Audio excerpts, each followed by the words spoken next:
Okay, I'm in Lamar, Missouri, the stomping ground of Freedom Campers. I flew out here yesterday and, well, I fly back to California this afternoon. So this is a quick trip, but I wanted to see how these things are made, and actually lucked out while I was out here. Ran into this gentleman that him and his wife have quite the adventurous horizon with their camper coming around the corner. They've been camping in it quite a bit, and they had it in there getting all sorts of upgrades and updates onto it, which is one of the things we're going to talk about here in a moment. These campers are, look, as a bare bone camper, as many you know, they're only like 200 pounds, but there's so much scalability and flexibility to these campers that obviously, as you can see here, there's this big exoskeleton going on, and there's just so much you can do. I'm going to turn the camera around here so you can, nobody wants to look at me, we want to look at the camper here. So all right, so this is what I'm talking about here. This right here, this unit right here, if you aren't familiar with a Freedom camper, sometimes the name says it all, Freedom. Now that could be spun into a number of things, freedom, getting out into camping. For the context for how I'm going to use it right now, I'm going to talk about freedom to do what you want with it. So this camper, this thing only weighs about 200 pounds. You can actually take it off of this utility trailer right here, and you can put it into that pickup truck right there. So you have, again, it gives you a lot of flexibility, a lot of freedom, how you can use these campers. And that is and when you look at the price tag of these things are like $3,000-4,000. I'll put the price on the screen here. 200 pounds. The gentleman I got to interview a moment ago here, and so depending upon how I put this video together, but technically I interviewed him before doing all of this because he was short in time. But anyways, he's towing one of these things around with a Subaru. That is testament to what you can do with these things. Okay, so anyways, you can plop this on the back of any utility trailer, and you have a lot of freedom. If you look at right here, this I could speculate this is probably a 16 or 12 foot trailer. So this acts as a porch and so forth, which is really, really cool. And then you can have this bracket. This is what I'm talking about. Your whatever trailer you're putting this on. Look at this. They have a rooftop tent up on the top of there.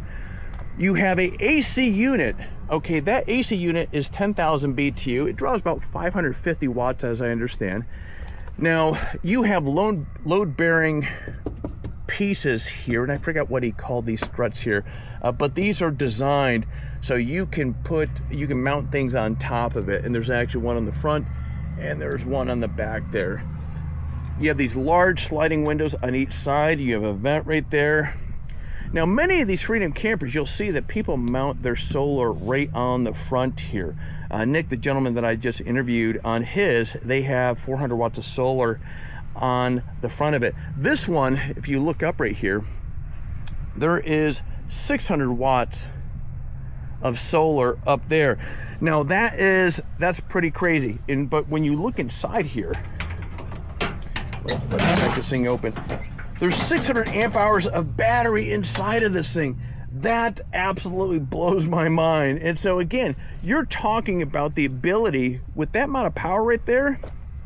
Nick had on his, he had 50 watts of solar on there. I'm sorry, 50 watts, 50 gallons of water. So he had 400 watts of solar. This one has 600, but both had 600 amp hours of battery. That is a lot of power. That's going to allow you to stay off grid for a very long period of time. All right, so one other thing, actually a gentleman from Freedom Campers just brought this. Let me see if I can get the lighting a little bit better. Okay, a gentleman from Freedom Campers just brought this over. See, I'm in this park right around the corner from where these guys are at. It's just beautiful. Look at you. There's this covered bridge over here. That water doesn't look too good. I don't know whether I would dare to. Actually, there's no way in the heck I would jump in there, but I wonder if there's any fish in there. But anyways, aside the point, when I came over here this morning, they were kind enough to let me take this camper over here so I could film and poke around and play around with it. There was this 26-gallon water tank that was on the side that I forgot to take with me. Anyway, so this is a good example. Now, the gentleman that I interviewed earlier, he had a 50-gallon, which was considerably bigger than this, but this is 26 gallons. This is a, you look at it, it fits just perfectly right in that little spot right there. That's a lot of water. That is a tremendous amount of water. And so, geez, you know what? As I'm thinking about this, I'm thinking of, well, how cool would it be to have a gutter system that would take some of that rainwater like they got here last night with a little filter, dumping it into there. There's just so many ideas and different things that you can do with a platform like this. Again, we're talking about something that is scalable, modular, and there's just a lot of things. If you can think it, well, chances are with this platform you can achieve it. But anyways, 26-gallon fresh water tank right there. That is pretty awesome. Okay, they just dropped this one off for me to play around with as well. This is actually somebody's vehicle that is going to be heading out with this beautiful bass boat here this weekend. But this is what I was talking about earlier. So these things easily fit in the back of your pickup truck as well. So this right here, this camper, today it's in the back of a truck. Tomorrow it could be in the back of a utility trailer. That is the beauty of Freedom campers. That is the freedom that these campers, pun intended, I think that works, yuck, yuck. I'm gonna go with it. The freedom that of owning one of these campers brings to you. You have a lot of flexibility of what you can do with these things. The brown, actually, this brown grayish color here, this actually looks really good on this white truck. But anyways, camper there. Tow your bass boat or whatever else you have in the back there. That is pretty darn cool setup. And so let's get a little bit closer here. You can see you have these mounting brackets, and that's what's holding it or allowing you to anchor it down into your truck there. So that thing is not going anyplace.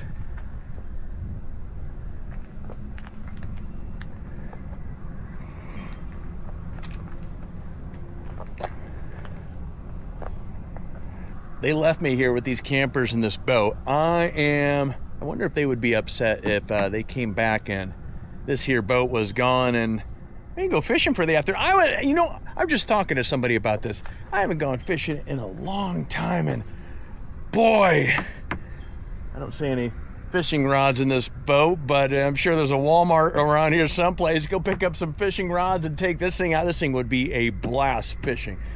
But I can't because I'm heading back to California here today, although it's very tempting. That boat looks like a lot of fun. But yes, so again, going back to this, again, you can get a sense of just the scalability and just the ideas that you can do with this thing here. I absolutely love that. Now, here's something else I really love about this setup right here. So look at this. So you have these solar panels right here, and then right behind here, you have the tent up on top. Look at what's happening here. Now, granted, right where the sun's at here, a lot of the trailer is actually, or the camper is actually underneath shade, which means that's going to keep the ambient temperatures inside of that camper much cooler because it's shielded, it's under shade and so forth. So this right here, this is what I love about this. Look at, so you have that camper, the tent up there. This is such a great setup for families. Mom and dad can have the camper down below, and the kids, who wouldn't be excited? That's like a tree fort. Are you kidding me? Okay, so inside this camper right here, there is a lot of room for you to be able to do what you want in here. I'm 6 foot, 225 pounds. I have a space up, it's probably about a good 5 inches above me. Down near my feet, there's probably about another 6 inches before I hit the door down there. Plenty of space, plenty of room for somebody next to me here, easily. And this is one of the things I just admire. So when you look at this wall right here, I'm almost thinking like a shelf, put some lights on there. Again, this is a big blank slate. There's a lot of stuff that you can do in here. I almost think like mount a TV or something on a wall. I mean, geez, make it all as glampy as you want or as minimalistic as you need it. But also, one of the things I want to point out, many of the national parks, those of you that go into national parks and so forth, they have there are restrictions, or you have to be careful of yogi coming around with this with hard walls and so forth. This is, again, going back to the 10,000 BTU AC heater on the top. There is a lot of The vents are not on in there, so it's a little stuffy right now. But a lot of stuff that you can do inside of there. There are plenty of space to have yourself, your family, your other half in there with you and be very comfortable and protected from the outside elements. On the back, there's a 2-inch receiver on the back of this trailer, so they have a bike rack there. And then over here, there's a little awning over here, which is awesome. A lot of storage over on the side. So it just shows the scalability of what you can do with these things. That is absolutely incredible.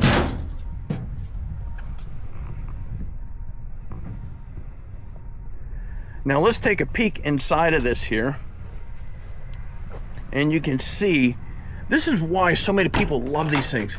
This is it's a blank slate. There is so much that you can do. You have your AC unit up on the top and the large windows on both sides, again with sliders. So in all reality, look, you can get away with even a max air on the top of one of these things here, and when you crack open those windows right there, you're going to have a tremendous amount of airflow coming through here. But this is absolutely, you can easily fit 2 adults very, very comfortably. So again, when you think about the weight of these, and many of you have expressed over the years in terms of when you look at a expedition trailer or you look at a teardrop, and put aside price, the price, there's 2 major things that make this camper so attractive to many folks out there. Many teardrops, geez, you can't get into them, for anything less than 20-30,000. Expedition trailers, obviously that goes much higher as well. And here's something, again, $3,000 to $4,000, you can slap it on. This is, what's funny?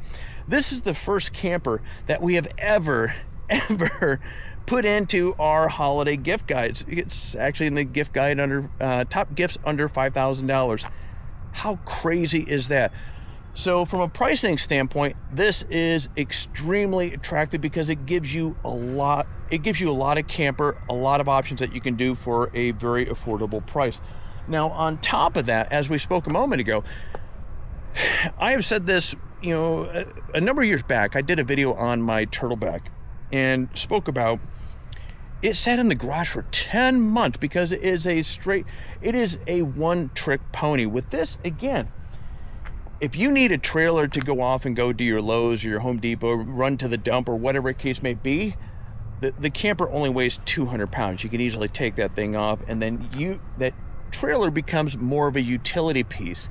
If you want to, one weekend, you don't want to tow the trailer, you can take that and you can put it on the back of your truck. So it's 2 birds, 1 stone. It's actually, I think there's probably 3 or 4 birds in there if we want to go with that. But anyways, it is such a genius design. And also the side of it, you're talking about an R11. So 10,000 BTU that's a lot of cooling power. It's also a heater as well, as I mentioned earlier. But anyways, friends, that's going to be it here for me here today. Again, I flew out to Missouri just so I could spend some time and see how these things are made by Americans right here in the United States. They're actually right here in Missouri. And what a wonderful trip. What a surprise seeing how these things are made and just getting a hands-on. But anyway, I'll put some links down below if you want, if there's additional questions that you have on these campers, let me know in the comments down below as well, and I'll also put a link to Freedom Campers. And that's gonna be it. So with that said, I'm gonna be shutting off the cameras, and I will see you in the next video.